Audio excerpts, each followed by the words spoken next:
people want to come here and work hard in America, I don't care where they come from, Mexico or Canada or Ireland or Germany or South Africa or anywhere else, I want them here. I mean, to me, if people want to come and live the American dream, if they want to work hard and self-determination and have their kids have a better life, I mean, that's whether you folks like my brothers-in-laws who immigrated a generation ago from Mexico, or whether it's people like my ancestors who came from places like Ireland and Germany and other parts of the world many generations ago. I mean, there's a similar pattern there. That was people who came, who risk a lot, whether it was traveling across an ocean or across a national border. So anyway, the long story short to that, I think there's got to be a way.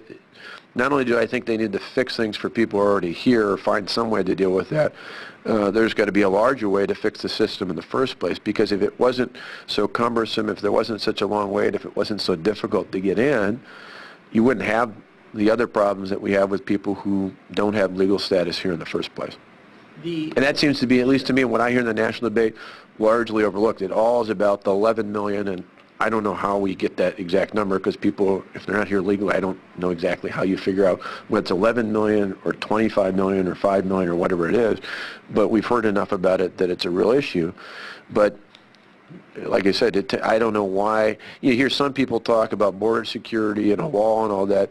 To me, I don't know that you need any of that if you had a better, saner way to let people into the country in the first place.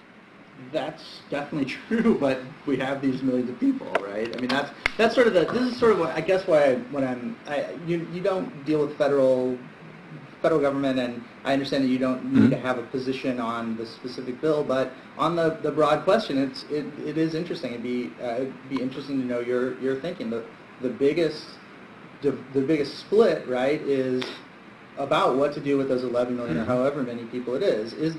Can you envision a world where, with the right penalties and waiting periods and meet the requirements, where those people could get citizenship? Sure. Yeah. I mean, I think it makes sense. But what I'm saying is, I think in the context of fixing it, because otherwise we do this kind of Band-Aid approach. And the federal government, I mean, it's why I'm not a big fan of a lot of things in the federal government, regardless of party. But not that we're perfect at the state, but you can get your hands around issues like that at the state. The federal government, it just seems, I mean, just the mere fact that they're having that debate without having a discussion about why is the system itself, why isn't we fixing that, just seems to be kind of the vacuum that decisions are made in at the federal level.